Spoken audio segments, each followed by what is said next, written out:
यह प्रस्ताव करता हूं कि ये सभा मंत्रिपरिषद में अपना विश्वास व्यक्त करती है।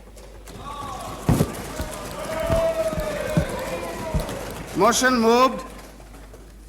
The time allocated for this motion is 7 hours. There is a time specifically allotted to all political parties. You may kindly check it yourself because I don't want to repeat that. Mr. Prime Minister. प्रधानमंत्री जी,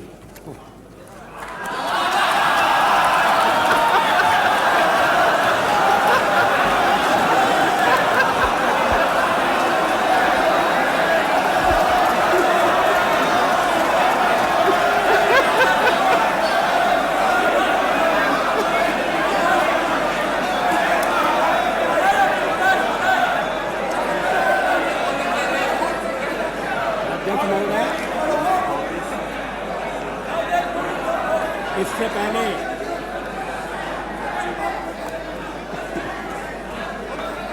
कि मैं सदन से Yes, please. विश्वास की मांग Please, करूं, please order, please. Please. Please order. मैं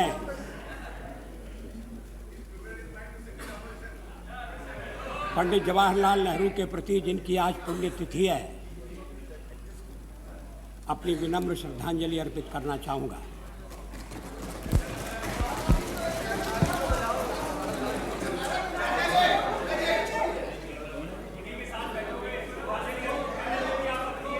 जब मैं सदन में पहली बार आया तो नेहरू जी प्रधानमंत्री थे।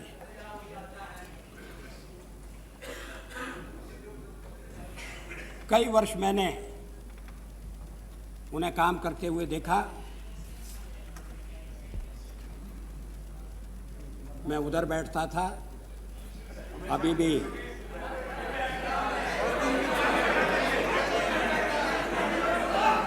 उधर की याद भूली नहीं है।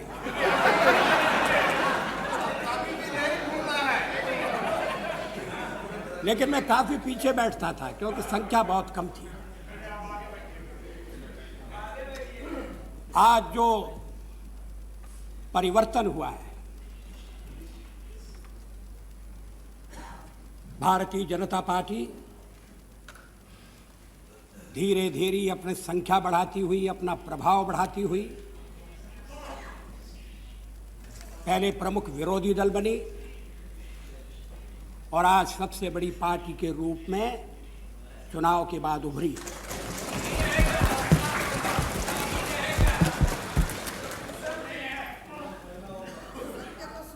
यह परिवर्तन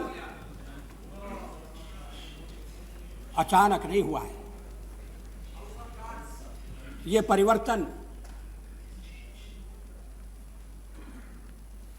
इतिहास की बदलती हुई मेरे ख्याल से वो तीनों ही प्रक्रिया को प्रतिबिंबित करता है।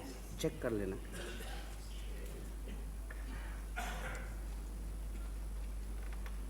हाल में जो चुनाव हुए उनमें जनता ने अपना अभिमत प्रकट किया है। समय है कि उस जनादेश पर गहराई से विचार किया जाए, गंभीरता से विचार किया जाए।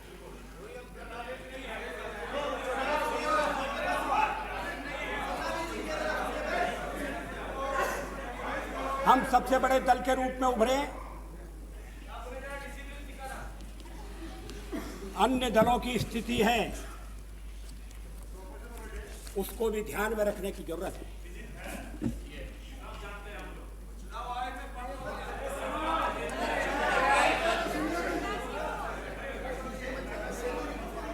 जब लोकसभा का विसर्जन हुआ, कांग्रेस पार्टी के 260 सदस्य सदन में थे। आज उनकी संख्या घटकर 136 रह गई।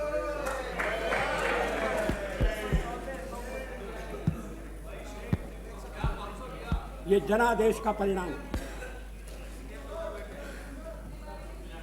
इस परिणाम को स्वीकार किया जाना चाहिए।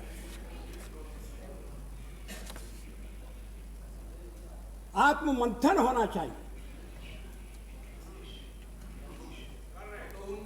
करीब करीब आधी संख्या रह गई। वाम मोर्चा 57 से 52 पर आ गया है। पश्चिम बंगाल में लोकसभा में भी और विधानसभा में भी वोटों की दृष्टि से उनकी शक्ति घटी है। बिहार में भी घटी है। बिहार में जनता दल पहले 56 था इस सदन में और अभी 44 है, अभी 44 है।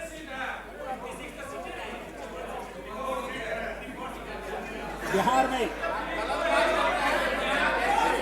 भारतीय जनता पार्टी समता समिति के साथ चुनाव लड़ी और लोकसभा के चुनाव में भारी सफलता मिली है। कांग्रेस की संख्या केवल यही कम नहीं हुई, अनेक विधानसभाओं में कांग्रेस ने जनविश्वास खो दिया। पहले जो वहां अन्य दलों की सरकारें बनी हैं। ये परिवर्तन क्यों हुआ? ये किस बात का संकेत है?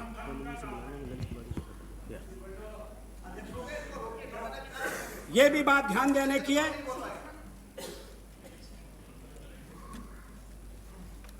कि आज मेरी सरकार के प्रति अविश्वास प्रकट करने के लिए जो दल एक हो रहे हैं, वो चुनाव में अलग अलग लड़े थे, एक दूसरे के विरुद्ध लड़े थे, एक दूसरे के खिलाफ गंभीर आरोप लगाते हुए लड़े थे। चुनाव के पहले कोई गठबंधन नहीं हुआ, आज भी गठबंधन का कार्यक्रम नहीं है। सरकार पहले बनेगी और उसका कार्यक्रम बाद में बनेगा।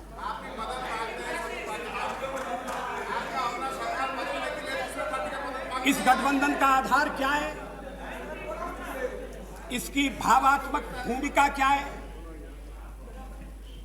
इतने दिनों से विवाद चल रहा है, राष्ट्रपति महोदय ने मुझे किसे क्यों बुलाया, राष्ट्रपति महोदय ने मुझे क्यों बुलाया।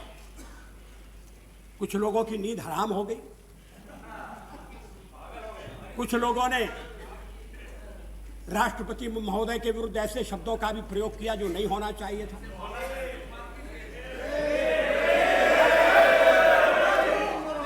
मगर चुनाव के बाद जो परिस्थिति बनी, उसमें राष्ट्रपति जी और क्या कर सकते थे?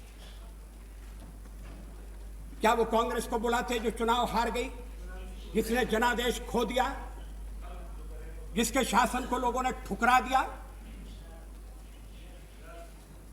क्या वो एक भानुमति के कुनबे को बुलाते जो तब तक कुनबा जला नहीं?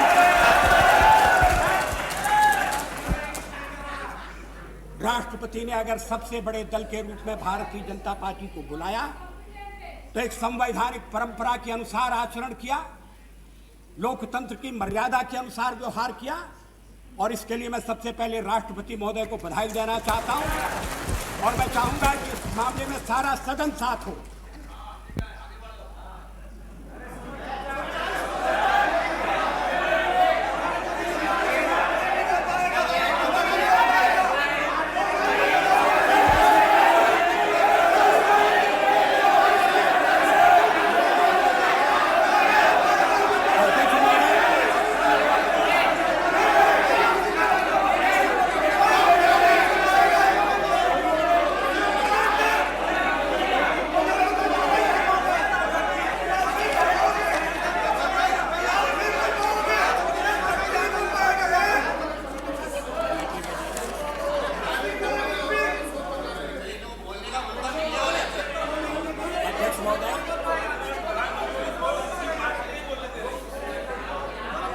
राष्ट्रपति महोदय ने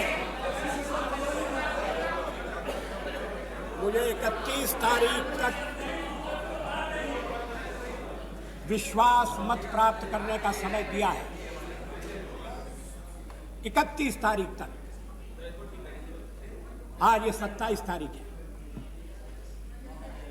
हम अगर चाहते तो 31 तारीख तक रुक सकते थे, 30 को ये प्रस्ताव ला सकते थे। ये जो हमें निर्देश दिया गया उसके अनुसार होता, लेकिन हम 27 को विश्वास मत लेकर आपके सामने खड़े हैं, क्योंकि लोकतंत्र में हमारी निष्ठा है और ये इनके प्रकार बहुमत बनाना ये हमारा ढंग नहीं है। इस सदन की दीवारें, इस सदन में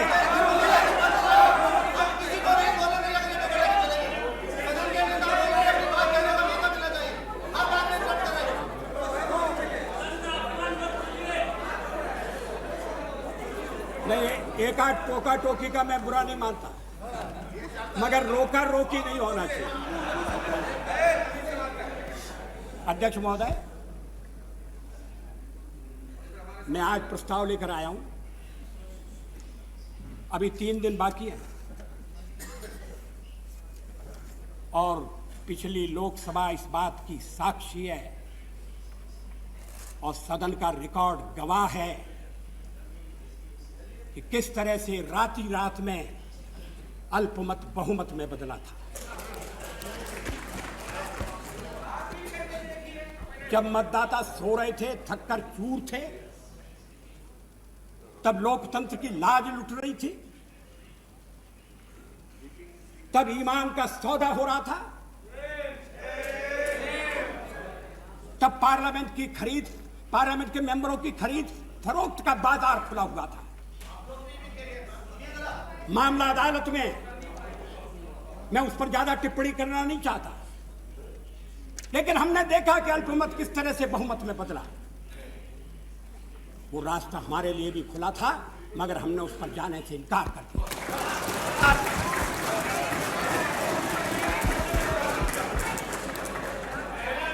अनैतिक तरीके अपनाकर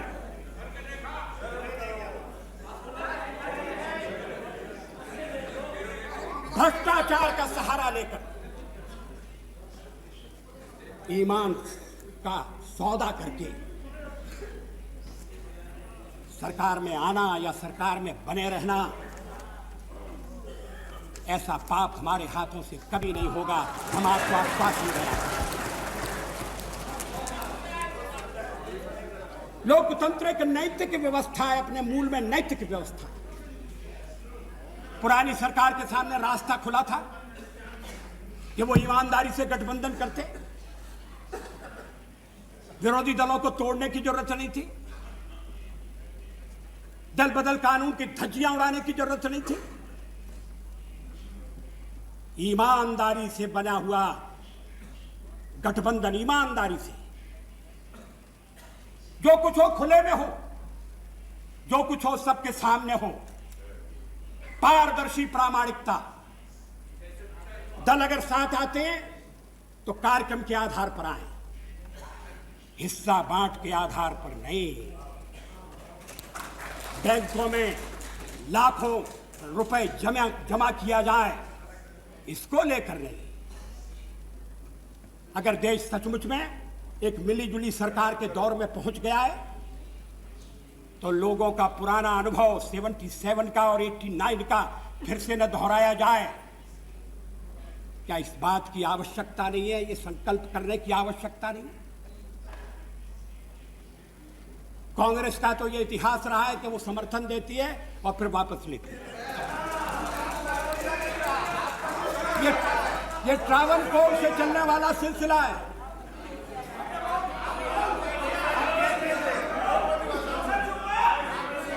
अब अगर कांग्रेस के चिंतन में परिवर्तन होता है, हम उसका स्वागत करेंगे, लेकिन अभी तक इतिहास कुछ कहानी कहता है। जो मिलीजुली सरकारें बनती हैं,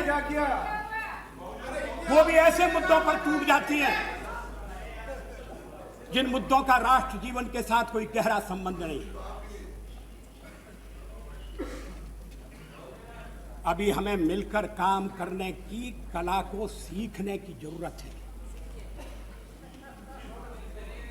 ये अलग अलग दलों के साथ आने पर लागू होने वाली बात नहीं है, ये दल के भीतर भी लागू होने वाली बात है। पता नहीं इस देश पर कैसा अभिशाप है, पता नहीं हम किस रोग से पीड़ित हैं। जब कभी संकट की घड़ी आती है तब तो ये देश एक हो जाता है, लेकिन जैसे ही संकट की घड़ी टली, हम एक दूसरे को गिराने के, एक दूसरे का महत्व कम करने के, अनावश्यक अप्रासंगिक मामले खड़े करने में लग जाते हैं।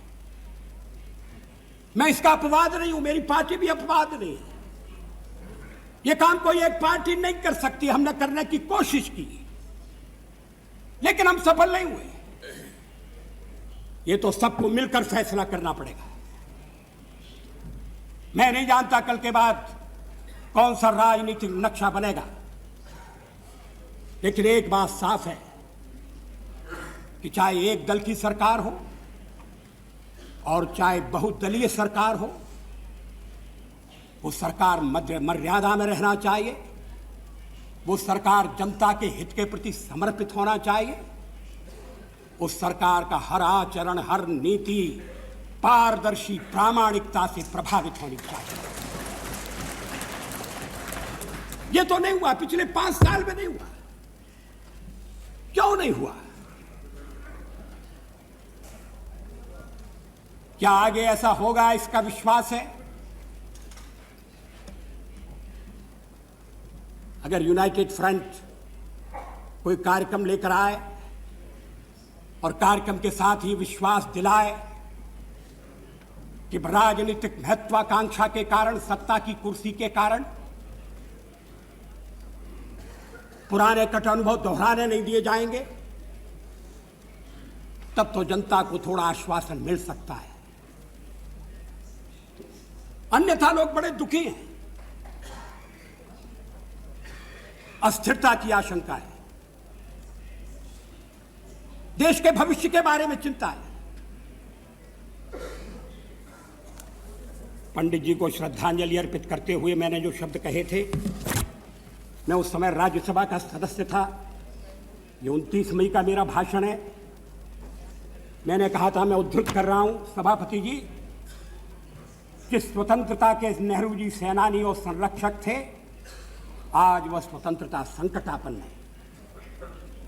संपूर्ण शक्ति के साथ हमें उसकी रक्षा करनी होगी। जिस राष्ट्रीय एकता और अखंडता के वे नायक थे, आज वह भी विपदग्रस्त है। हर मूल्य चुकाकर हमें उसे कायम रखना होगा। जिस भारतीय लोकतंत्र की उन्होंने स्थापना की, उसे सफल बनाया, आज उसके भविष्य के प्रति भी आशंकाएं प्रकट की जा रही है। हमें अपनी एकता से, अनुशासन से, अपने आत्मविश्वास से इस लोकतंत्र को सफल करके दिखाना है। नेता चला गया, अनुयायी रह गए, सूर्यास्त हो गया, तारों की छाया में हमें अपना मार्ग ढूंढना है। ये एक महान परीक्षा का काल है। यदि हम सब अपने को समर्पित कर सकें एक ऐसे महान उद्देश्य के लिए, जिसके अंतर्गत भारत सशक्त हो, समर्थ हो, समृद्ध हो और स्वाभिमान के साथ विश्व शांति की स्थापना में अपना योग दे सके, तो हम उनके प्रति सच्ची श्रद्धांजलि करने में सफल नहीं होंगे। यहां मेरा उद्धरण समाप्त होता है। 50 साल में हमने प्रगति की है, इससे कोई इनकार नहीं कर सकता। चुनाव के दौरान वोट मांगते हुए, सरकार की नीतियों पर कठोर से कठोर प्रहार करते हुए, और पुरानी सरकार की नीतियों में आलोचना करने के लिए लायक बहुत सामग्री थी। हर जगह मैंने ये कहा कि मैं उन लोगों में से नहीं हूं जो 50 वर्ष की उपलब्धियों पर पानी फेर दें। ऐसा करना देश के पुरुषार्थ पर पानी फेरना होगा। ऐसा करना देश के किसान के साथ अन्याय करना होगा, मजदूर के साथ जाति करनी होगी, आम आदमी के साथ भी वो अच्छा व्यवहार नहीं होगा। जो सवाल आज मन में उठता है और उठना चाहिए, आज़ादी को 50 साल होने आए, हम जयंती मनाने जा रहे हैं। आज देश की स्थिति क्या है? हम पिछड़ क्यों गए? प्रगति की दौड़ में जो देश हमारे साथ आजाद हुए थे वो हमसे आगे बढ़ गए, जो देश हमारे बाद जन्मे थे वो हमें पीछे छोड़ गए। दुनिया के गरीबतम देशों में हमारी गणना है, 20% से ज्यादा लोग गरीबी की रेखा के नीचे हैं। राष्ट्रपति महोदय के अभिभाषण में गांव का उल्लेख है, यहां पीने का पानी नहीं है। हम प्राथमिक शिक्षा अनिवार्य नहीं कर सकते, लड़कियों की शिक्षा की उपेक्षा हो रही है। लड़की का जन्म लेना तो इस देश में अभी तक एक अभिशाप है। क्या सरकारी कदम उठाकर समाज में जागृति पैदा करके, क्या सब लोगों को जुटाकर, ये तो ऐसा काम है जिसमें कोई दलबंदी के लिए स्थान नहीं। हम देश का नक्शा नहीं बदल सकते थे। देश में साधनों की कमी नहीं है, और साधनों की अगर कमी है तो उसको ठीक ढंग से प्राप्त किया जा सकता है, साधन बढ़ाए भी जा सकते हैं। लेकिन जो साधन हैं उनका ठीक उपयोग नहीं हो रहा। जनता के ऊपर टैक्स लगाकर जो धन इकट्ठा किया जाता है उसका लाभ जनता तक नहीं पहुंचता, आम आदमी तक नहीं पहुंचता। कहां जाता है, किसकी जेब भरी जाती है, किसकी तिजोरी में वो रकम जाती है। विदेशी बैंकों में धन जाने का सिलसिला अभी तक क्यों कायम है, उसको रोकने के लिए क्या कदम उठाए गए। हम विदेशी पूंजी के लिए प्रयत्नशील हैं, विदेशी पूंजी आए, और अगर विदेशी पूंजी आती है अच्छे ढंग की टेक्नोलॉजी के लिए, इंफ्रास्ट्रक्चर के लिए, आयात निर्यात को बढ़ाने के लिए, तो कोई आपत्ति नहीं करेगा। मुझे विश्वास है कि हमारे कम्युनिस्ट मित्र भी आपत्ति नहीं करेंगे। लेकिन क्या देश के भीतरी साधनों का अधिकतम उपयोग हो रहा है? क्या यह सच नहीं है कि भ्रष्टाचार एक राष्ट्रीय रोग बन गया है? मुझे याद है स्वर्गीय राजीव गांधी ने एक भाषण में कहा था कि मैं दिल्ली से 1 रुपया भेजता हूं, मगर जहां रुपया भेजता हूं वहां पहुंचते पहुंचते 19 पैसे रह जाते हैं। मैंने उनसे कहा कि ये चमत्कार कैसे होता है? वो हंसकर कहने लगे कि जब रुपया चलता है तो घिसता है। हो रहा है, रुपए को पहचानना मुश्किल है। रुपया अंतर ध्यान हो सकता है। ये देश के सिक्के की स्थिति अच्छी नहीं है। एक तो सरकारी खर्चा बढ़ गया, बढ़ता जा रहा है, उसको बिना कम किए, और कम करने के लिए आम सहमति चाहिए, सर्वदलीय सहयोग चाहिए। कोई एक दलीय काम नहीं कर सकता। हाँ, हमारे पुराने प्रधानमंत्री नरसिंह राव जी अगर अपने को स्थिर करने के बाद इस दिशा में थोड़ा प्रयत्न करते तो सफल होते, लेकिन वो कुछ ऐसे कामों में उलझे रहे कि ये समस्याएं ध्यान नहीं खींच सकी। हमारा विदेशी व्यापार कितना घट गया है। शताब्दी के प्रारंभ में 10% था, फिर बाद में 2.5% रह गया, और अब 0.5%। ये वस्तुस्थिति है, ये आलोचना के लिए नहीं कही जाती। दुनिया वाले हमें अलग अलग पार्टियों के रूप में नहीं देखते, हमारे पड़ोसी हमें भेद नहीं करते। हम कभी विफल होते हैं, दुनिया हंसती है, हमारे पड़ोसी हम पर छींटाकशी करते हैं। थोड़ा बहुत हम लड़ें, इसमें कोई आपत्ति नहीं है, लड़ना चाहिए। मुंडे मुंडे मतिर भंडा, अपनी बात निर्भीकता से कहना चाहिए। लेकिन कुछ मूल्य ऐसे हैं, जीवन मूल्य ऐसे हैं जिनके साथ समझौता नहीं हो सकता, और उसमें है राजनेताओं की ईमानदारी का सवाल।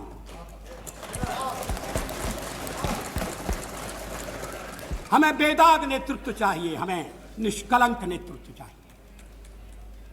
आपको मालूम है कि ये भ्रष्टाचार फैलते फैलते नीचे किस हद तक गया है? हमारे बिहार प्रदेश में जानवरों का चारा खा लिया गया।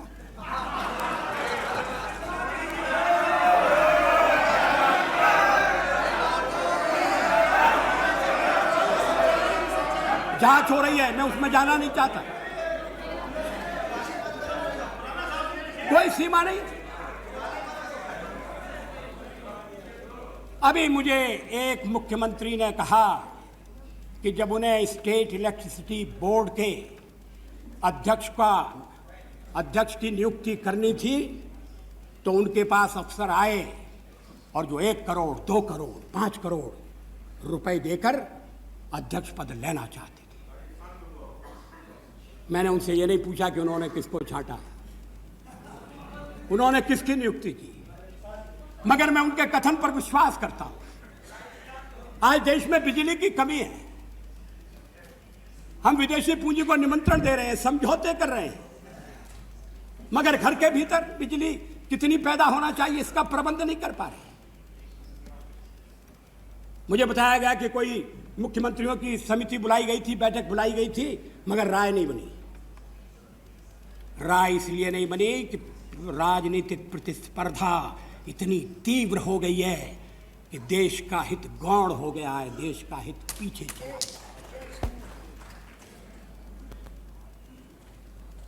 8वीं योजना के अंतर्गत 33,000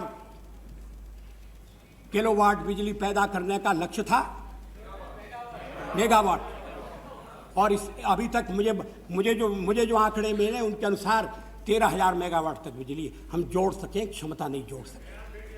अभी उत्तर प्रदेश की शिकायत हो रही है। मैं बिहार में गया था तो चुनाव के दौरे में बिहार के लोगों ने बताया, नीतीश जी ने बताया, 4 दिन हफ्ते में बिजली नहीं है। मैं नहीं जानता ये कहां तक है। हमारे पूर्वज प्रार्थना करते थे, तमसो मा ज्योतिर्गमय, हम अंधेरे से प्रकाश की ओर जाएं, और उनके योग्य उत्तराधिकारी हम लोगों को प्रकाश से अंधेरे की ओर ले जाने की तैयारी करें।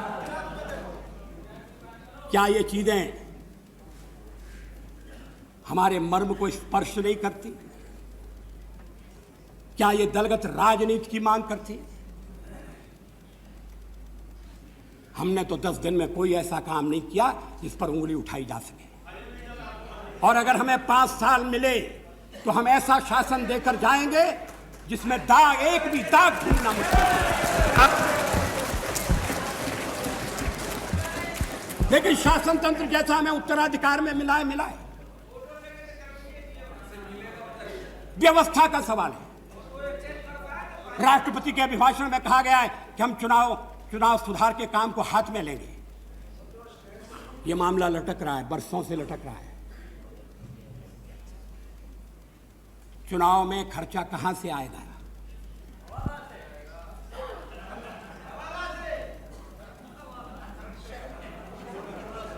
चुनाव लड़ने के लिए अगर काला धन लिया जाएगा तो फिर चुनाव के बाद उस काले धन से मुक्ति नहीं है। बदलने की जरूरत है। गोस्वामी कमेटी बनी, स्टेट फंडिंग का तय हो गया, सिफारिश सामने आ गई। पिछले अधिवेशन में, लोकसभा के पिछले अधिवेशन में, जब पुरानी सरकार थी, गृह मंत्री चव्हाण ने विरोधी दलों की नेताओं की बैठक में आकर कहा कि सरकार ने सिद्धांततः पब्लिक फंडिंग का प्रस्ताव मान लिया, कैबिनेट के पास गया है, हम चुनाव के पहले लागू कर देंगे। क्या हुआ? उस प्रस्ताव का क्या हुआ? कैबिनेट की मीटिंग हुई या नहीं हुई? बहुत बड़ी सिफारिश नहीं है, उससे सारे चुनाव प्रणाली के दोष दूर हो जाएंगे, ये मैं दावा नहीं करता। उसके भी कई पहलू हैं, मगर एक कदम था, उसको उठाना चाहिए था। कभी कभी ऐसा लगता है कि कुछ मित्रों का जो वर्तमान भ्रष्ट प्रणाली है, महंगी प्रणाली है, उसमें स्वार्थ है, ये चलने दो, ये तो नहीं होना चाहिए। काले धन से चुनाव नहीं लड़े जाने चाहिए, इसका प्रबंध किया जाना चाहिए, कठोर से कठोर कदम उठाना चाहिए। हम इसमें साथ देने के लिए तैयार हैं। अगर हम स्वयं उठाएं तो आपको साथ देने के लिए तैयार होना चाहिए। बरसों से लोकपाल बिल धूल खा रहा है। क्या प्रधानमंत्री कानून के ऊपर है? अगर प्रधानमंत्री के ऊपर आरोप लगेगा, अगर प्रधानमंत्री से किसी को शिकायत हो, वो कहां जाए, किसका दरवाजा खटखटाए? बरसों तक इसी बात पर चर्चा होती रही कि लोकपाल की परिधि में प्रधानमंत्री आना चाहिए या नहीं आना चाहिए। ये ठीक है कि उस दिन नरसिंह राव जी ने कहा था, तो मैंने कहा था कि मैंने क्लियरेंस दे दिया, प्रधानमंत्री का आप समावेश कर लें, लेकिन मैंने पूछा बिल कहाँ है? बिल नहीं आया। और मामलों पर अध्यादेश, सदन स्थगित होने के बाद और मामलों पर अध्यादेश जारी करने के लिए यह सरकार तैयार हो गई, ऐसे मामलों पर जिनका संबंध वोट बढ़ाने से था, वोट बैंक की राजनीति। इस मामले में नहीं, इस मामले में भी अध्यादेश लाया जा सकता था। उस दिन मेरे मित्र इस बात की शिकायत कर रहे थे कि अदालतें बहुत ज्यादा हस्तक्षेप कर रही हैं। शायद कॉमरेड इंद्रजीत गुप्ता थे। जुडिशियल एक्टिविज्म,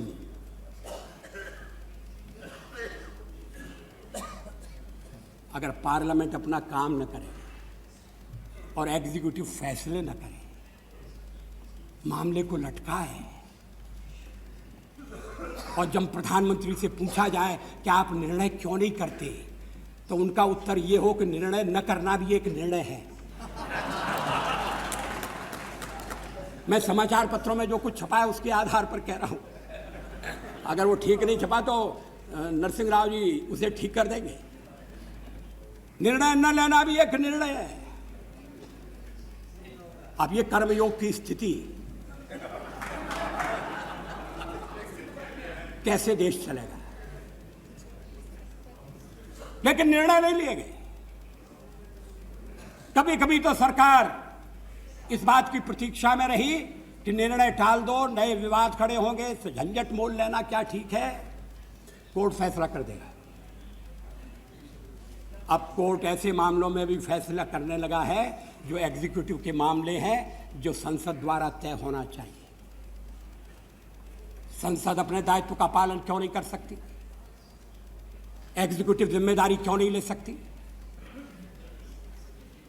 लेकिन इसके लिए एग्जीक्यूटिव, इसके लिए कार्यपालिका ईमानदार होनी चाहिए, चुस्त होनी चाहिए, मामले लटकाए नहीं जाने चाहिए। लेकिन ऐसा नहीं हुआ। ऐसा होना चाहिए। हम करना चाहते हैं, जो भी आएगा उसे करना पड़ेगा, नहीं तो कोई 12 दिन रहेगा, कोई 6 महीने रहेगा। इस देश की जनता के साथ ही अन्याय होगा। लोगों ने अपना कर्तव्य किया है। अगर आज त्रिशंकु संसद है तो उसके लिए मतदाता दोषी नहीं है। शायद हम मतदाता के पास ठीक ढंग से अपनी बात नहीं कह सके। कभी कभी तो मतदान की कमी देखकर यह चिंता होती थी कि क्या लोकतंत्र पर से लोगों का विश्वास उठ रहा है। कोई भी सरकार आए, क्या होगा, ऐसा ही चलेगा, को नृप होय हमें का हानि, ये मंथरा ने कहा था। इस देश में अब सब जगह मंथरा की बात दोहराई जाए, जोड़ तोड़ करके सरकारें बनाई जाए। बने तो कार्यक्रम के आधार पर बने, और देश को यह आश्वासन देने के बाद बने कि अब लोगों के साथ अन्याय नहीं होगा। अब लोगों को अन्याय के लिए ऐसा नहीं होगा कि अन्याय के खिलाफ गुहार लगाने की जगह नहीं मिले। लेकिन इसका तो कोई नक्शा दिखाई नहीं देता।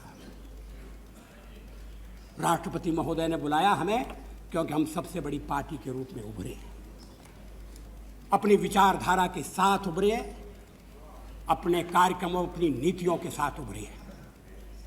राष्ट्रपति महोदय के अभिभाषण में हमने कुछ अपने नीतियों का विवेचन किया है।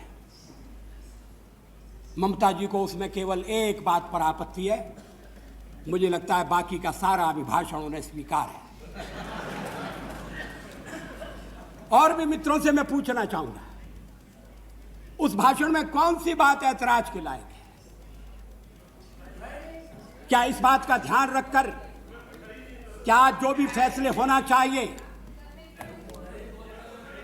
वह आम सहमति से होना चाहिए, एक न्यूनतम कार्यक्रम पर देश को लाया जाए और फिर बाकी के मामले छोड़कर हम उसके लिए जुट जाएं?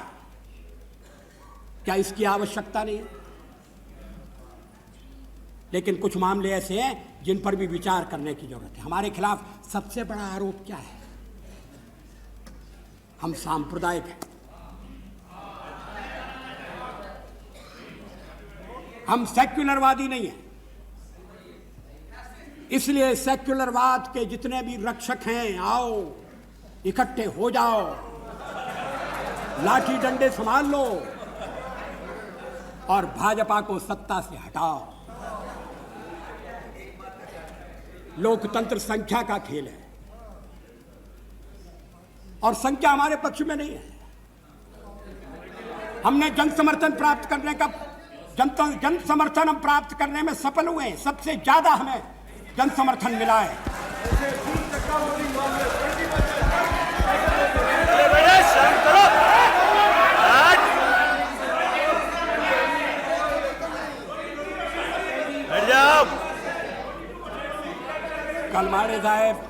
कलमाडी साहेब काय म्हणतात मला ऐकू नहीं येते।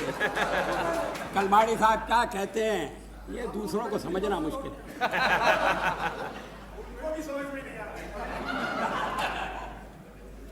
अध्यक्ष महोदय, इस पहलू पर भी विचार होना चाहिए। कभी हम इस सदन में 2 रह गए थे, पहली बार चुने गए तब 4 थे। आएगा तब हम उसका सामना करेंगे। आज तो हम इतनी बड़ी संख्या में बैठे हैं कि आपके साथ कोई तुलना नहीं हो सकती। थोड़ी हम विजयी हुए हैं, हम में विनम्रता है, पराजय में तो आत्म मंथन होना चाहिए।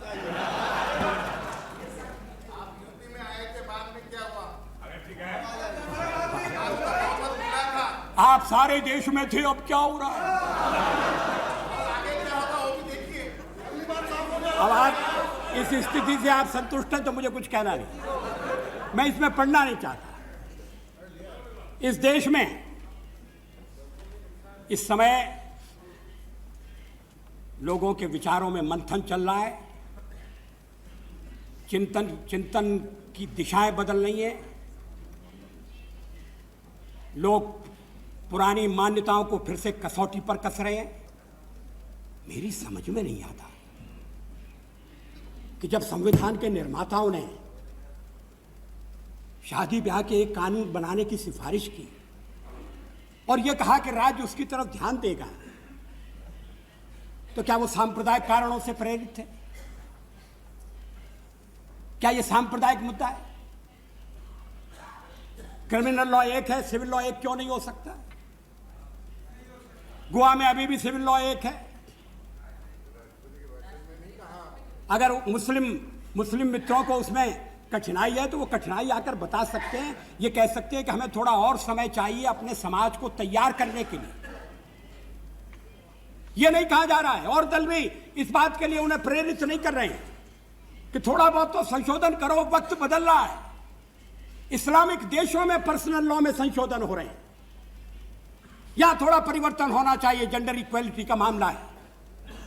लेकिन अगर नहीं होता, मान लीजिए बात नहीं मानी जाती, तो हम ये बात कह रहे हैं जो संविधान में लिखी है, जिसकी सर्वोच्च न्यायालय ने पुष्टि की है, तो हमें कटघरे में खड़ा किया जाएगा। हम संप्रदायवादी इसलिए कह रहे हैं। इस सवाल का सांप्रदायिकता के साथ क्या संबंध?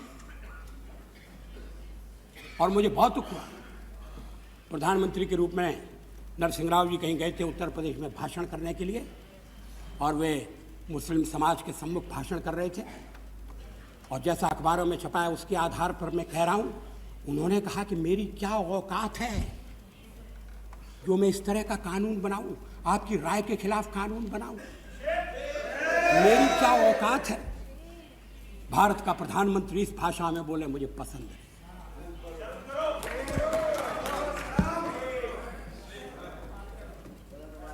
अगर प्रधानमंत्री की औकात नहीं है तो इस देश में किसकी औकात है? वो सबसे बड़े प्रतिनिधि। I don't know why the Prime Minister is misquoting me, sir. What I said was, right from Indira Gandhi's days, there was a clear announcement from the Government of India here in this House that the personal law of a section of people, any section of people, will not be changed without consulting them and taking their consent against their consent.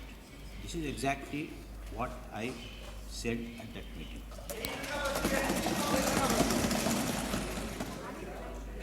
अध्यक्ष महोदय,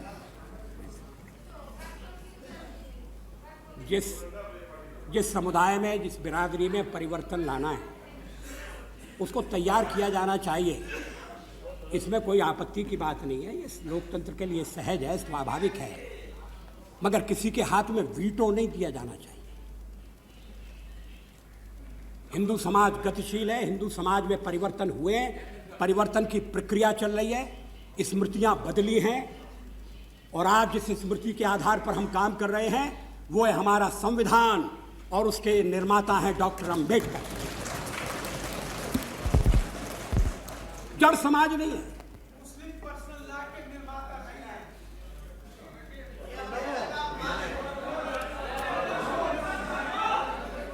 अध्यक्ष महोदय, मैं एक और उदाहरण देना चाहता हूं। मैं इस विषय को लेकर ज्यादा विस्तार से बोलना नहीं चाहता, उदाहरण देना चाहता हूं। हमारे पड़ोसी देश से, ठीक है, Islamic law is a divine law which cannot be changed. जबरदस्ती कोई कानून नहीं लाया जा सकता इस सदन में, किसी की जात पर इतना दबाव नहीं डाला जा सकता। वही कॉन्स्टिट्यूशन हमें परमिशन देता है।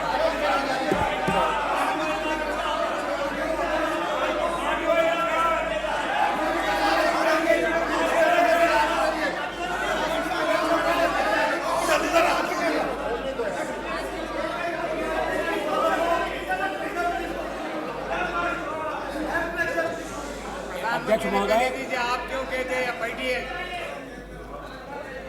मैं एक और उदाहरण देने जा रहा था।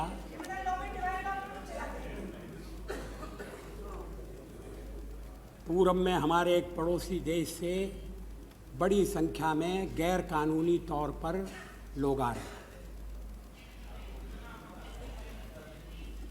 सीमा पर उचित प्रबंध नहीं है, पूछताछ का भी तरीका नहीं है। अगर कोई रोजगार के लिए आए और रोजगार कमाने के बाद वापस चला जाए, वो एक स्थिति अलग है। ऐसे लोगों के लिए वर्क परमिट का भी इंतजाम किया जा सकता है, लेकिन चोरी छिपे आए, अंधेरे में आए, नदियों के रास्ते से आए, झाड़ों के झुरमुट में छिपकर आए और लाखों की संख्या में आए। गृह मंत्रालय की रिपोर्ट है। ये गृह मंत्रालय, हमारे गृह मंत्रालय की नहीं, लोग आ रहे हैं, पुरानी रिपोर्ट है। अब उनके इस बात के लिए आवाज उठाना कि उनका आना रोका जाना चाहिए। वो सीमावर्ती क्षेत्रों में जनसंख्या का स्वरूप बदल रहा है, असंतोष पैदा हो रहा है, तनाव बढ़ रहे हैं।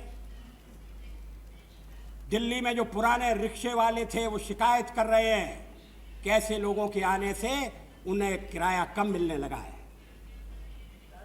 क्योंकि आने वाले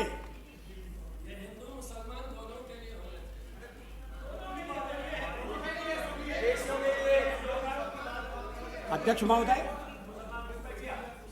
इसके परिणाम होते हैं। अब ये कहा जाए कि अल्पसंख्यकों के वोट का सवाल है, इस पर मत बोलो, मुंह चुप रहो, और पार्टियां क्यों नहीं बोलती, मेरी समझ में नहीं आती। कोई देश इस तरह से बड़े पैमाने पर इलीगल इमिग्रेशन को बर्दाश्त नहीं कर सकता। ये ठीक है, पूरी तरह रोकना मुश्किल होता है, लेकिन ये समस्या है और इसकी रोकथाम होनी चाहिए। और अगर हम आवाज उठाते हैं, देश के हित में उठाते हैं, वोट के लिए नहीं उठाते, ये बात लोगों के गले के नीचे उतरनी चाहिए। Why are you taking the Muslims as a tipping boy in everything? You are always referring to the minorities and the minorities. And if there is anything inapplicable, stop. Why do you take... Certain measures has to be adopted for that. For illegal entry, measures has to be adopted. अध्यक्ष महोदय, Prime Minister, you started very well, and I will expect, keeping your track record, you should confine to confidence motion. You have not brought any controversy in the presidential year also. If you cannot bring it, it will be better. I am just appealing to you, because then we have to put on, I have to change my speaker. We have to bring analogy. So it is better if you can avoid it. No, you change whatever you like. You listen to the truth. Mister Yes, that is the truth. That is what you are saying. All the time.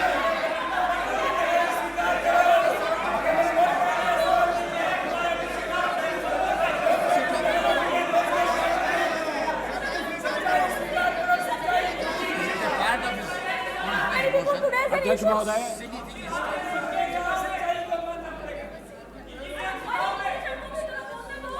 एक बात ठीक नहीं है, एक तरीका ठीक नहीं है, और पहले आप लोग तो समझो। अध्यक्ष महोदय, मैं श्री संतोष मोहन देव की सलाह को हमेशा ही वजन देता रहा हूं, और जब करीमगंज में बांग्लादेश से आने वालों के सवाल को लेकर एक बड़ा भारी प्रदर्शन हुआ था, उनको रिपोर्ट इसकी मिली होगी। वो हमारी पार्टी की शक्ति का प्रदर्शन नहीं था, वो लोगों में व्याप्त आशंका, उसका प्रकटीकरण था। लाखों की संख्या में लोग आ गए, क्योंकि उनमें मन में ये भाव है कि आना ये रुकना चाहिए। इतनी बड़ी संख्या में आना ये हमारे भविष्य को खतरे में डालेगा।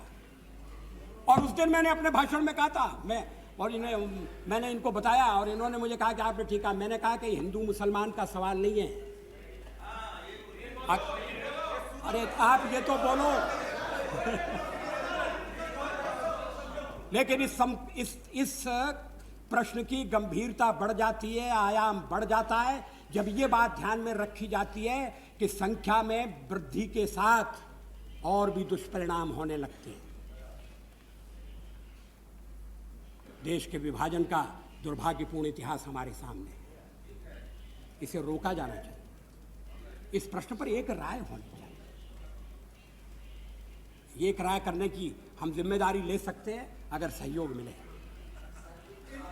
अब मैं एक और प्रश्न उठाना चाहता हूं। राष्ट्रपति, बेगुनाह शहरियों को पर जुल्म ढाया जाता है, ये गलत है। और आपने अपने साथ एक ऐसी पार्टी भी रखी है जिसके प्रेसिडेंट ने और ये कहा है और अपने काडर को मुसलमानों पर छोड़ दिया कि ढूंढ ढूंढ कर उनको निकालो और उन बेगुनाहों पर जुल्म सितम ढाओ। ये ऐसा करने को उन्होंने कम्युनल मामला बनाया है। सारी बातें आप अच्छी तरह से करते हैं, लेकिन जो हकीकत है उससे मुंह मोड़ दिया जा रहा है।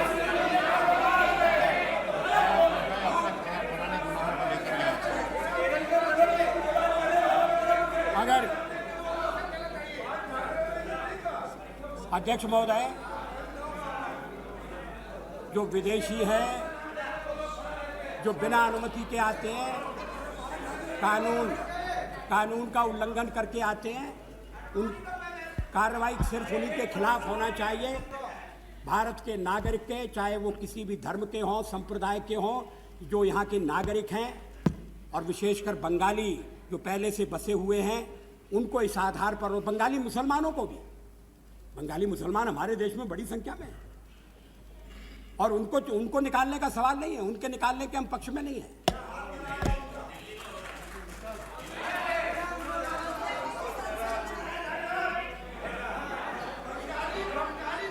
से डर गया। बंबई के अंदर यह हाल हुआ है कि बंगाली जबान नहीं बोल सकता, बंगाली नहीं बोल सकता, और यहाँ आकर ये तमाम बातें हैं जो की जा रही हैं। हकीकत समझने की ताकत नहीं,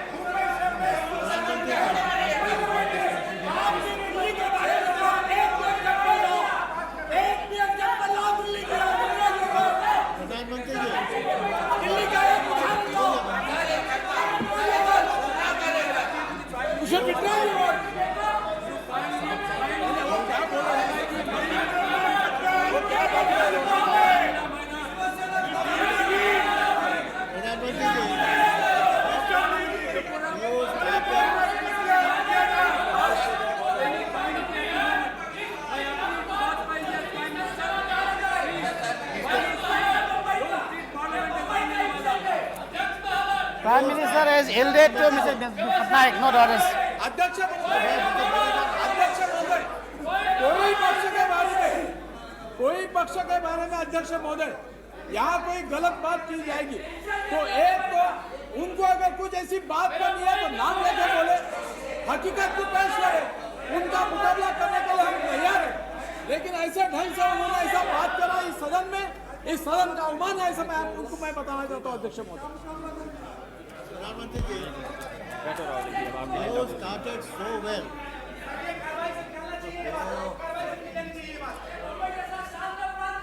You started so well on your line of persuasion. Many of us thought that we'll go and join you. Huh? But you no. But in the meantime, you touched on points which defrayed us from joining. Do you realize what you have done? Why you have done it? When you talk of secularism and non-secularism, you are propagating the voice of non-secularism, and why? That was not your intention. Why have you done it?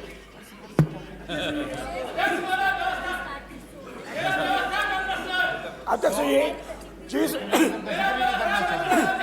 जी, जिस मुंबई शहर का मैं प्रतिनिधित्व करता हूं और मैं आपको बताना चाहता हूं कि सारे मुंबई शहर में, सारे महाराष्ट्र में सबसे ज्यादा वोट पाकर मैं आया हूं और मैं आपको बताना चाहता हूं कि मुंबई शहर जैसा स्वस्थ दंगा मुक्त शहर इस साल में कोई दूसरा नहीं है। हमने बंगाली को नहीं निकाला है, बंगाल से जो पाकिस्तान विदेशी आए हैं उनको हमने निकाला है और उनका निकालना हमारा राष्ट्रीय कर्तव्य है, वही हम करें।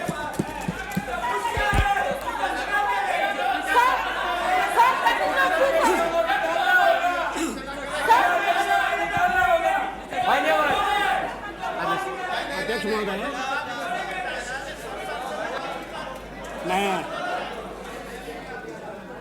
मैं नहीं चाहता था कि इस तरह का विवाद हो,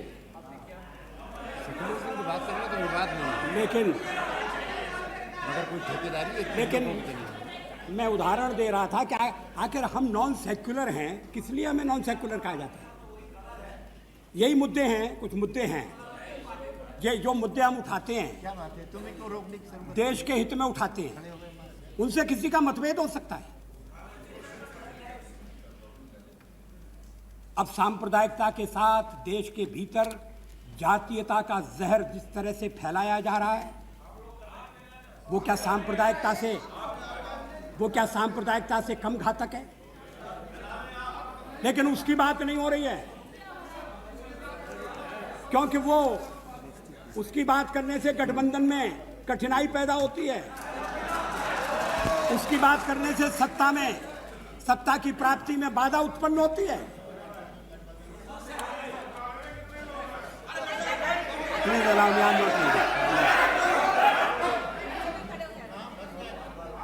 अध्यक्ष महोदय,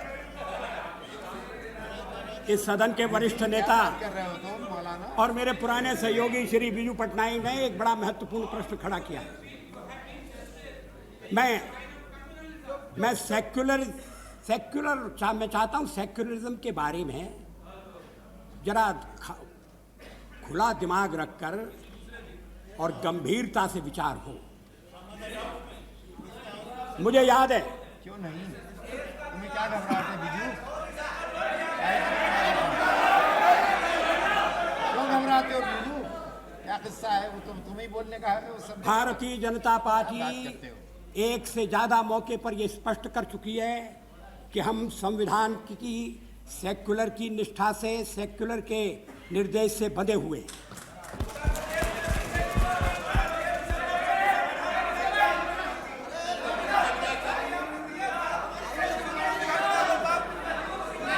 राज्य सेक्युलर होना चाहिए। भारत में राज्य हमेशा सेक्युलर रहा है, भविष्य में भी सेक्युलर ढांचे को कोई खतरा पैदा नहीं होगा। ये बात समझनी चाहिए। ये कोई कसौटी नहीं है सेक्युलर की। मंडल जी, इस तरह के सवाल मत पूछिए। भारतीय अध्यक्ष जनता महोदय, पार्टी ने वादा किया था। मैं इस स्थिति में नहीं बोल सकता।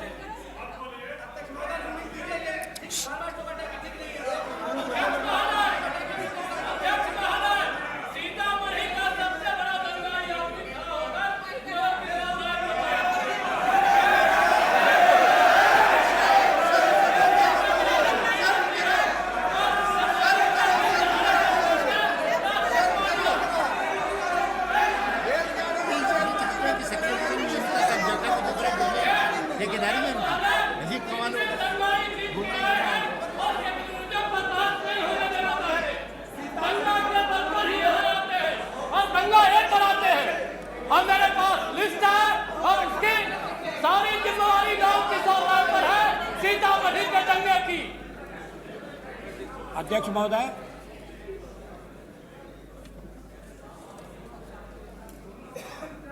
भारत का जन्म कोई पिछले 50 साल में नहीं हुआ है। भारत एक प्राचीन राष्ट्र है। 1947 में भी किसी नए राष्ट्र का जन्म नहीं हुआ। 5000 वर्ष पुरानी सभ्यता और संस्कृति का ये राष्ट्र है।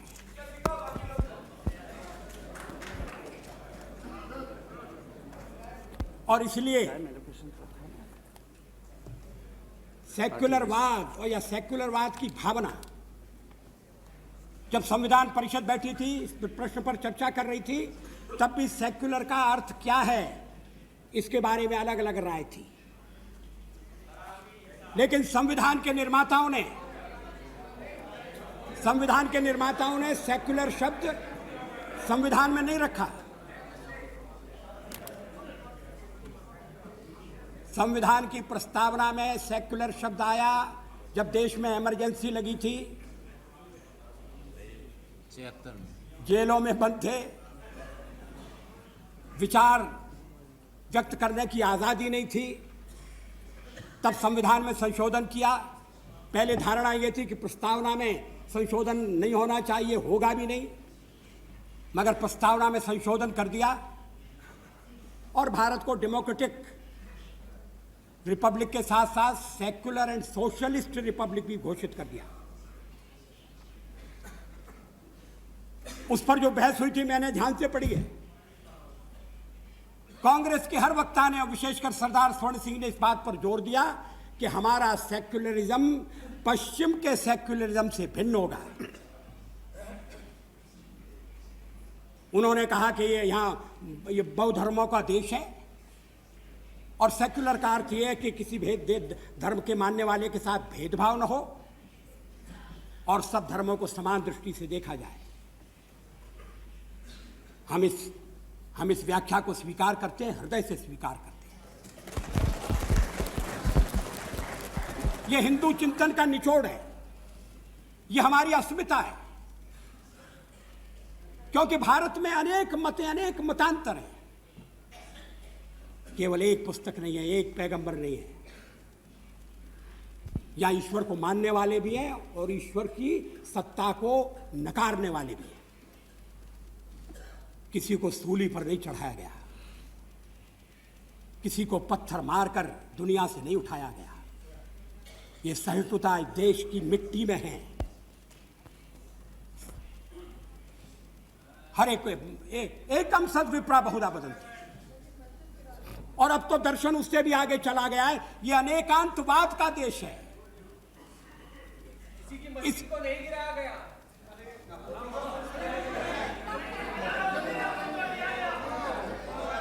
देखिए, बिजू पटनायक ने मुझे वो मामला उठाने से रोका है। अब ये मुझे उत्तेजित कर रहे हैं। सही कह रहे हैं, मंदिर ही गिराए गए, मस्जिद नहीं गिराई गई। यही तो मुश्किल है। लेकिन हम,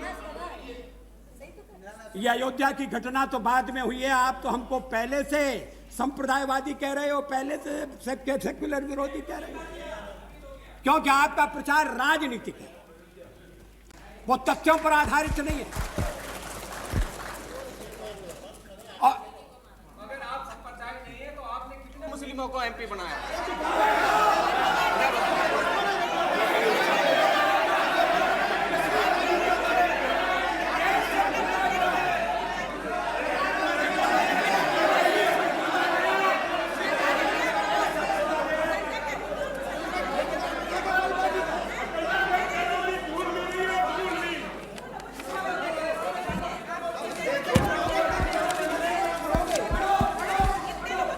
अध्यक्ष महोदय,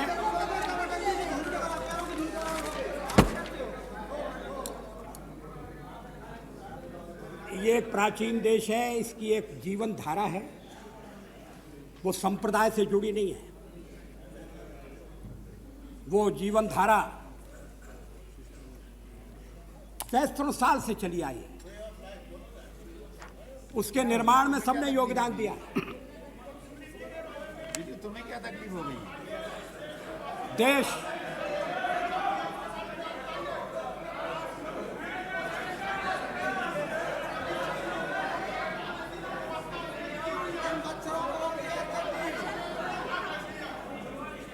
देश असांप्रदायिक रहे, भारत मजहबी राज्य न बने,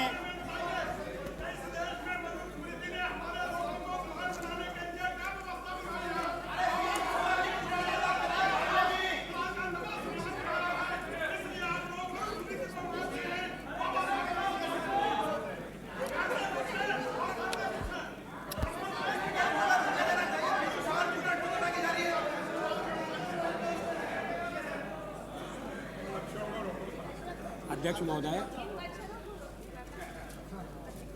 मैं मानता हूं कि इस कुछ मुद्दे ऐसे हैं जो विवादग्रस्त हैं, जो चर्चा को उत्तेजन देते हैं, मगर चर्चा एक व्यवस्था से होना चाहिए, चर्चा एक तरीके से होना चाहिए। अब मुझे बार बार टोका जाएगा तो मैं तो अपनी बात पूरी नहीं कर सकता। और अगर आप, क्योंकि संख्या में ज़्यादा ये फैसला करके आए हैं, क्या आप मुझे भी नहीं बोलने देंगे?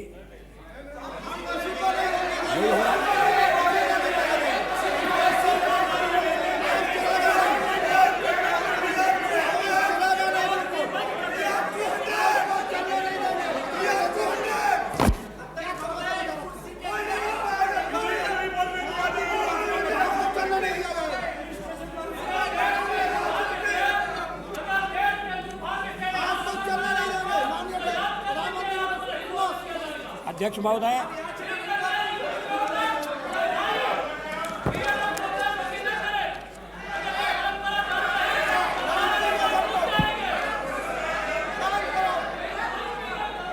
अध्यक्ष महोदय, समय आ गया है कि जब हम पुरानी मान्यताओं को बदलती हुई मानसिकता के परिवेश में देखें। सांप्रदायिकता एक तरह की नहीं होती, और अगर एक तरह की सांप्रदायिकता को उत्तेजन दिया जाएगा तो दूसरी तरह की सांप्रदायिकता पनपेगी। इस तथ्य को अभी तक समझा नहीं गया है। इस देश में कभी मजहबी राज्य की मांग नहीं उठी। इस देश में कभी मजहब के आधार पर, मत भिन्नता के आधार पर उत्पीड़न की बात नहीं उठी, न उठेगी, न उठना चाहिए। और अगर उठेगी तो हम उसका विरोध करेंगे, आपको आश्वासन देना चाहते हैं।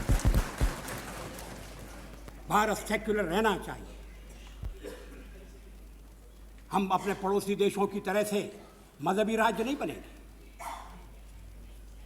लेकिन क्या इसका अर्थ यह है कि हमारी कोई जड़ें नहीं है?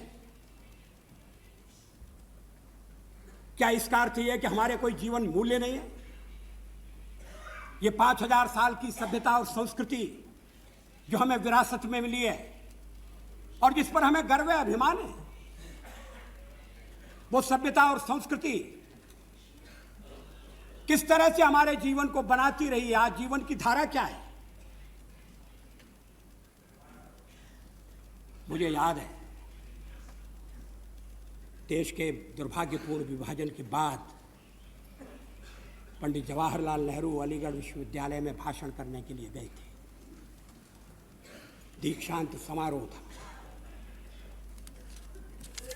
उनके भाषण का एक अंश मैं आपके सामने उद्धृत करना चाहता हूं।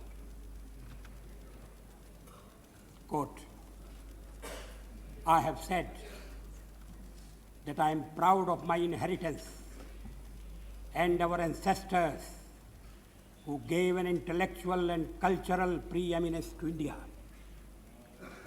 How do you feel about this past?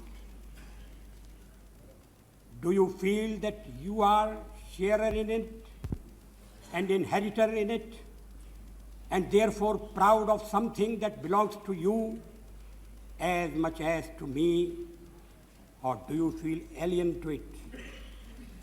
Pass it without understanding that strange thrill which comes from the realization that we are the trustee and inheritors of this vast treasure.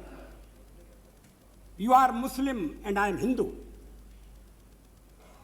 We may adhere to different religious faiths or even to none, but that does not take away from the inheritance, that inheritance that is yours as well as mine. The past holds us together. Why should the present or the future divide us in a split? ये नेहरू जी के विचार हैं।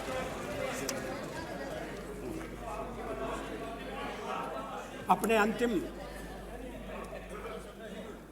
अंतिम दस्तावेज में नेहरू जी ने जो कुछ लिखा है और जो आज पाठ्य पुस्तकों का विषय बन गया है, पाठ का विषय बन गया है, उसको फिर से पढ़ने की जरूरत है। नेहरू जी पर कोई पुरातन पंथी होने का आरोप नहीं लगा सकता, लेकिन नेहरू जी ने उस विरासत की बात की है जो शताब्दियों से हमें मिली है, और इस बात की भी तारीफ की है कि हम अपने दिमाग खुले रखते हैं, हम खिड़कियां खुले रखते हैं, मगर यह भी कहा है कि हम अपने पांव पर मजबूरी से खड़े रहते हैं। क्या इस कॉमन इनहेरिटेंस, एक कल्चरल इनहेरिटेंस नहीं सकेंगे, इसकी स्वीकृति है?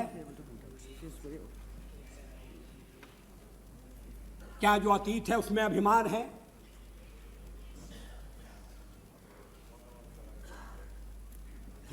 बहुत से विदेशी यहाँ आए, लोगों को शरण मिली, हमने निर्दोष आने वालों को, उजड़ कर आने वालों को वापस नहीं किया। भारत माता की गोद में सबको जगह मिली। जो अपना देश छोड़कर उत्पीड़न का शिकार होकर यहां आए, उन्हें जगह मिली। भारत में पहली मस्जिद केरल में बनी हिंदू राजा की अनुमति से। भारत में चर्च भी केरल में बना, पहला चर्च केरल में बना, वो भी अनुमति से। ये हमारे रक्त का रंग है, ये जीवन की घुट्टी है। मजहब के आधार पर भेदभाव नहीं होना चाहिए, सबको छूट होना चाहिए, सबके साथ बराबर व्यवहार होना चाहिए। लेकिन ऐसा नहीं हो रहा है, बराबर व्यवहार नहीं हो रहा है, इसलिए कठिनाई पैदा हो रही है। इसलिए लोगों के मन में शंकाएं उठ रही हैं। उन शंकाओं का आप तो निराकरण नहीं करेंगे कि आप तो वोट की राजनीति में पड़े।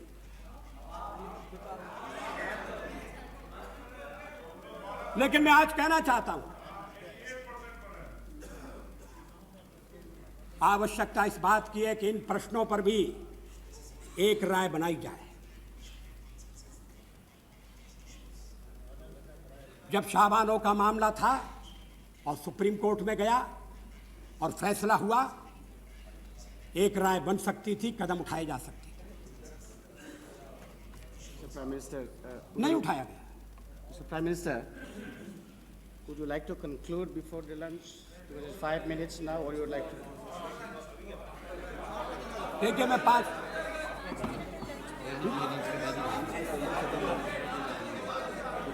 That's why मैंने कहा। अध्यक्ष महोदय 5 मिनट तो पर्याप्त नहीं होंगे। No, you finish your lunch, then we will go beyond. अध्यक्ष महोदय, इस पर गंभीर बहस नहीं हुई है, होना चाहिए। एक कटु सत्य हम समझ लें, इस देश में हिंदू बहुसंख्या में हैं, मगर उनमें एक माइनॉरिटी कॉम्प्लेक्स जैसा विकसित हो रहा है।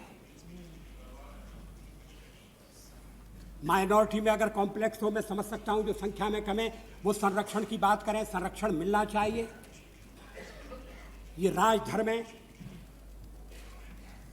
और इसलिए जहां हम राष्ट्रीय सुरक्षा पर बल देते हैं, वहां इस बात पर भी बल देते हैं कि देश के भीतर हर नागरिक की जान, माल, इज्जत की और धर्म की हिफाजत होना चाहिए।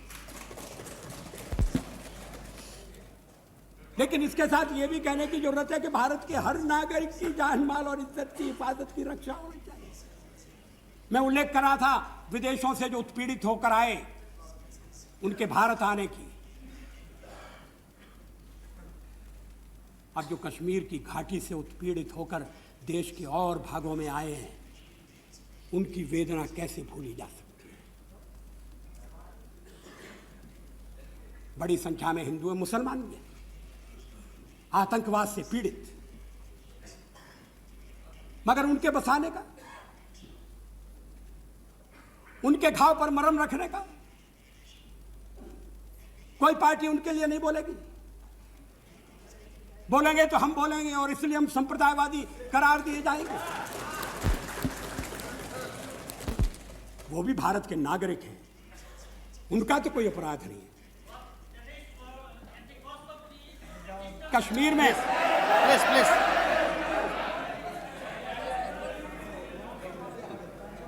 कश्मीर में सूफी विचारधारा का विकास हुआ। जब हिंदू और मुसलमान साथ आए, जब चिंतक मिले, तो फिर सूफी विचारधारा पनपी।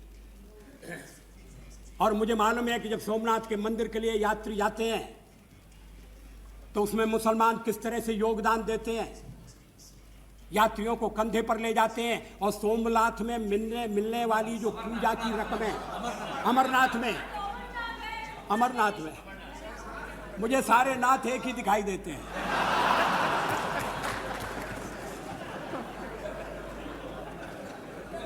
उसमें मुसलमान भाइयों को हिस्सा मिलता है। अब ये परंपरा कौन तोड़ना चाहता है? इसका योजनाबद्ध प्रयास हो रहा है, सीमा के पार से भी हो रहा है। आके चरारे शरीफ को आग की भेंट क्यों चढ़ाया गया? उन आतंकवादियों को यह पसंद नहीं था कि कश्मीर की घाटी में, केशर की क्यारियों में सूफी मत फैले। वो नहीं चाहते कि भारत के लोग, अलग अलग समाज के लोग, अलग अलग धर्म के लोग, जातियों के लोग मिलकर रहें। चुनाव के बाद जो दृश्य बनाए, उसमें कुछ क्षेत्रों में ये उम्मीद की जा रही है कि भारत कमजोर हो जाएगा, भारत में अस्थिरता आ जाएगी और भारत अपने राष्ट्रीय उद्देश्यों से डिग जाएगा। मैं ऐसी बाहरी ताकतों को और भीतरी शक्तियों को चेतावनी देना चाहता हूं कि जो भी परिवर्तन आएंगे वो परिवर्तन हम हजम करेंगे। जो भी परिवर्तन आएंगे उन्हें हम सहन करके अपने को उनके अनुसार ढालेंगे, मगर हम भारत के राष्ट्रीय हितों की पूरी तरह रक्षा करेंगे।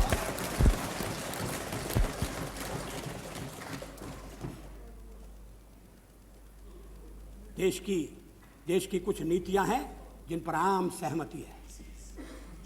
पुरानी सरकार ने भी बनाए रखी, नेहरू जी के जमाने से बनी है। मैंने जब विदेश नीति पर पहला भाषण दिया तो मैंने कहा, यह गुटनिरपेक्षता की नीति पंडित जी आपकी नीति नहीं है। अगर आप न होते तो भी भारत को गुटनिरपेक्षता की नीति पर ही चलना था। देश किसी गुट में जाने की भूल नहीं कर सकता था। भारत कोई इतना छोटा देश नहीं, कोई उसको जेब में रख ले, हम उसके पीछे लगू हो जाए। अपनी आज़ादी के लड़े, दुनिया की आज़ादी के लिए लड़े, और अब हम किसी गुट में चले जाएं। गुटों से अलग रहने की नीति सही नीति थी और देश उस पर चलता रहा। मगर आज नए संकट खड़े हो रहे हैं। शीत युद्ध की समाप्ति के कारण हमारे चारों तरफ का सुरक्षा का वातावरण बिगड़ रहा है।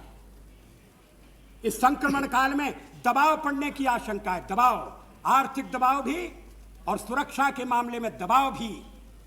जहां तक मेरी सरकार का संबंध है, हम इन दबावों के सामने झुकेंगे नहीं, यह आपको आश्वासन देना चाहते हैं। और मुझे विश्वास है कि इसमें सारे सदन का और सारे देश का मुझे सहयोग मिलेगा। अध्यक्ष महोदय, मैं भोजनोपरांत जब थोड़ी सी जठराग्नि शांत हो जाए उसके बाद मैं आहुति डालूंगा।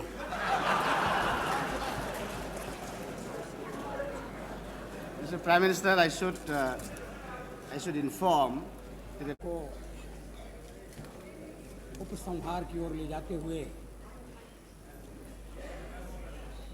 मैं एक मुद्दा उठाना चाहता हूं। इस सदन में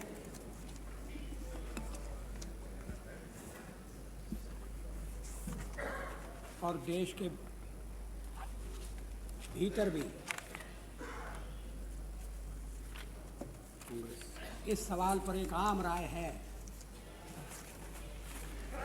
कि समाज में परिगणित जाति के, परिगणित जनजाति के, पिछड़े वर्ग के जो लोग हैं उनके साथ ऐतिहासिक कारणों से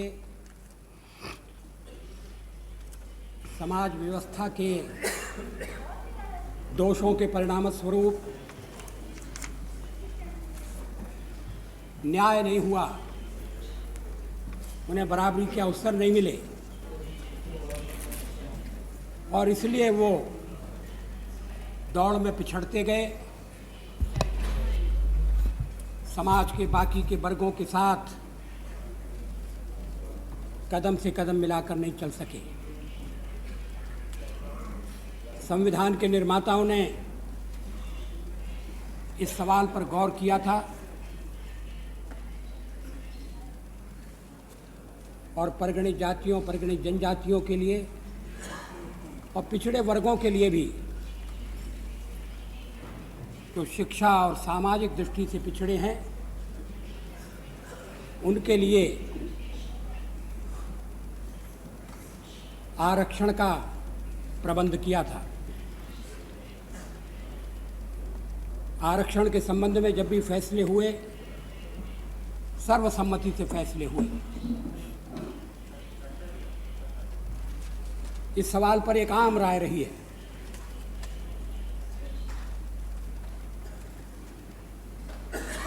सुप्रीम कोर्ट के इस मामले में फैसले के बाद पिछड़े वर्ग से संबंधित आरक्षण पर यह निर्णय हुआ है कि जिन राज्यों में 50% से आरक्षण ज़्यादा चल रहा है पहले से, वहाँ तो चलता रहे, लेकिन अन्य राज्यों में पिछड़े वर्ग के लिए 50% से अधिक आरक्षण नहीं होना चाहिए। डॉक्टर अंबेडकर ने भी संविधान परिषद में इस बात का समर्थन किया था कि आरक्षण की सीमा 50% रहना चाहिए और 50% स्थान प्रतियोगिता के लिए छोड़ दिए जाने चाहिए। सुप्रीम कोर्ट ने इसमें क्रीमी लेयर की भी चर्चा की और ये चाहा कि कोई कमेटी बने जो क्रीमी लेयर को नियुक्त करे, जो पिछड़ों हुआ में भी जो अधिक पिछड़े हुए हैं उनके पहले चिंता करें, उनका पहला ध्यान करें। बिहार में स्वर्गीय कर्पूरी ठाकुर गरीब के साथ अति गरीब की बात करते थे। पिछड़े वर्ग में जो साधन संपन्न है, जिनके पास जमीन है, जिनका गांव में प्रभाव है, वो तो अपनी उन्नति आप करने में समर्थ हैं, अपने पैरों पर खड़े हो सकते हैं, उनके लिए कोई आरक्षण की मदद की आवश्यकता नहीं है। लेकिन कई प्रदेशों में सुप्रीम कोर्ट के इस फैसले को ईमानदारी से लागू नहीं किया गया है। अलग अलग कारण दिए गए हैं और उस निर्णय को निष्फल कर दिया जाए, इस बात का प्रयास किया गया है। इस संबंध में सब दलों से परामर्श करके, समाज के विभिन्न वर्गों से चर्चा करके एक निश्चित और स्पष्ट नीति बनाने की आवश्यकता है। अध्यक्ष महोदय, इस समस्या का एक और पहलू है। हम सामाजिक न्याय से प्रतिबद्ध हैं। जिनके साथ अभी तक न्याय नहीं हुआ, उनके साथ न्याय होना चाहिए, जल्दी न्याय होना चाहिए। समाज में जो भेदभाव है वो दूर होना चाहिए। इसके लिए कानून की भी सहायता ली गई है, लेकिन ये बहुत आवश्यक है कि विषमता दूर करते हुए सामाजिक कटुता पैदा न की जाए, जातीयता को न भड़काया जाए। आज जाति के सवाल पर देश बटा हुआ दिखाई देता है। ये जातिवाद का जहर समाज के हर वर्ग में पहुंच रहा है। यहां तक कि सेवाएं भी अब इससे अछूती बची है, ऐसा विश्वास पूर्वक नहीं कहा जा सकता। ये स्थिति सबके लिए चिंताजनक है। अगर हम इसकी ओर ध्यान नहीं देंगे तो सांप्रदायिकता के अभिशाप से देश पहले से ग्रस्त है और ये एक नई समस्या खड़ी हो जाएगी जो समाज के ढांचे को क्षति पहुंचाएगी। गांव-गांव में समस्या पैदा करेगी। हमें सामाजिक समता भी चाहिए और सामाजिक समरसता भी चाहिए।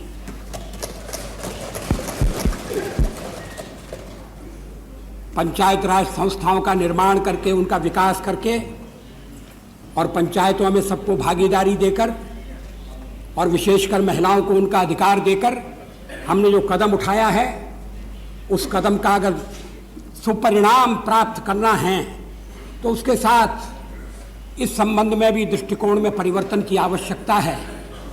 और मुझे विश्वास है कि सदन इस सवाल पर गौर करेगा और इस संबंध में एक सर्वसम्मति नीति निर्धारित की जाएगी जो सामाजिक न्याय को पुष्ट करे मगर सामाजिक समरसता को भंग न होने दे।